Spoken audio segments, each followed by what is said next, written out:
Question number 14 देखेंगे। ठीक है, सिंपल सा क्वेश्चन है, लेकिन सिंपल दिखने में लग रहा है, करने में इसको गलती करोगे और क्या गलती करोगे वो भी बताता हूँ। Find the zeros of the quadratic polynomial. वो क्वाड्रेटिक पोलिनोमियल है, उसके जीरोस निकालने हैं and verify the relationship between the zeros and the coefficient. ठीक है, तो सबसे पहले हम क्वाड्रेटिक पोलिनोमियल लिख लेते हैं। एफ एक्स इक्वल टू क्या है 3x² माइनस 75। ठीक है, अब यहाँ पे क्या करेंगे, एफ एक्स की जगह जीरो रख देंगे, तो zero equal to 3x² minus 75, या ये भी लिख सकता हूँ मैं 3x² minus 75 equal to 0। Maximum बच्चे यहाँ से भी गलती कर देते हैं कि सर यहाँ पे, तो इसको ये लिख लो या इसको ये लिख लो, एक ही बात है, कोई फर्क नहीं पड़ता। अब क्या करेंगे, 75 को उधर ले जाएंगे, तो क्या आ जाएगा 3x² इज इक्वल टू 75। तो यहाँ से क्या आ जाएगा, अब x² is equal to 75 upon 3, तो यहाँ से कितना आ जाएगा, x² इज इक्वल टू 25। अब देखो यहाँ तक करने के बाद मैक्सिमम बच्चे गलती क्या करेंगे और यहाँ में क्यों उलझेंगे वो समझा रहा हूँ, इसलिए इस क्वेश्चन को पिकअप किया मैंने ताकि आपकी गलती बता सकूँ। यहाँ से मैक्सिमम बच्चे अब इसको क्या लिखेंगे, x इज इक्वल टू 5। ठीक है, और बस इतना करके वो परेशान हो जाएंगे। देखना ध्यान से, आपने क्या गलती करी, गलती बताता हूँ।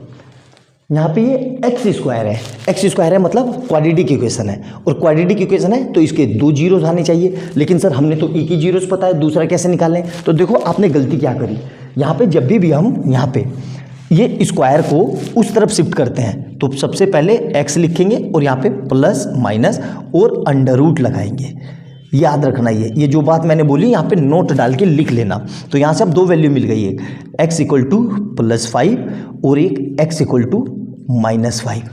यही हमारी दोनों वैल्यू क्या है, इस x को मैंने नाम दे दिया अल्फा और इस x को नाम दे दिया मैंने बीटा, मतलब यही हमारे जीरोज है, मतलब अल्फा बीटा है। अब हमें क्या करना है, रिलेशनशिप एंड रिलेशन को वेरीफाई करना है। मतलब देखो हमें पता है alpha plus beta equal to क्या होता है, माइनस का b अपॉन ए। क्लियर है, अब इक्वेशन को यहाँ से लिख लेते हैं। क्या है मेरे पास equation, 3x² minus 75 equal to 0। और स्टैंडर्ड इक्वेशन क्या होती है मेरे पास, ax² plus bx plus c equal to 0। अब देखो यहाँ पे ये x से ये x कट गया, तो a कितना दिख रहा है, a equal to 3। Sir b के साथ x है ही नहीं, b का कोफिशिएंट ही नहीं है यहाँ पे ऊपर वाले में, तो b को की जगह क्या लिखेंगे, b इक्वल टू 0 और c इक्वल टू कितना आ जाएगा यहाँ से माइनस का 75। यहाँ पे भी गलती करते हैं बच्चे ये कंपैरिजन करने में भी। तो अब हमें अल्फा कितना है 5 और बीटा कितना है -5, मतलब 5 - 5 इक्वल टू माइनस, और b कितना है 0 और a कितना है 3, तो 5 - 5 0 और 0 डिवाइडेड बाई एनीथिंग 0, मतलब 0 इक्वल टू 0 आ गया। एक रिलेशन वेरीफाई हो गया। दूसरा रिलेशन क्या हो सकता है, alpha beta equal to c upon a। तो अल्फा कितना है यहाँ से देखो 5 और ये कितना है माइनस का 5, तो मतलब 5 × -5 इक्वल टू, और c कितना है वहाँ से लिखो -75 और a कितना है 3, तो यहाँ से 5 5 जा 25, मतलब माइनस का 25, और इससे इसको काटेंगे तो क्या आएगा माइनस का 25, मतलब -25 इक्वल टू -25 आ गया। ये हमारे मतलब दोनों रिलेशन वेरीफाई हो गए।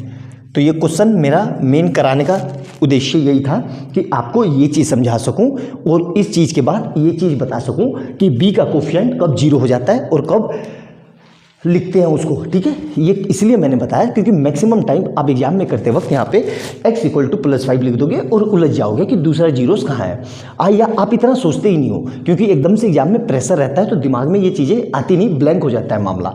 तो अच्छे से नोट डाउन करना, एक एक बात समझना। क्वेश्चन नंबर 14 था ये, इससे पहले अब तक मैं 13 क्वेश्चन करा चुका हूँ, सारे प्रीवियस ईयर्स बोर्ड में आए हुए one of the best question है। तो चैनल पे जाना, प्लेलिस्ट खोलना, सारे क्वेश्चन आपको लाइन से मिल जाएंगे। और वीडियो अच्छी लगे तो लाइक एंड सब्सक्राइब करना और ज़्यादा से ज़्यादा शेयर करना। मिलते हैं अगली वीडियो में बहुत प्यारे क्वेश्चन के साथ, तब तक के लिए बाय बाय दोस्तों।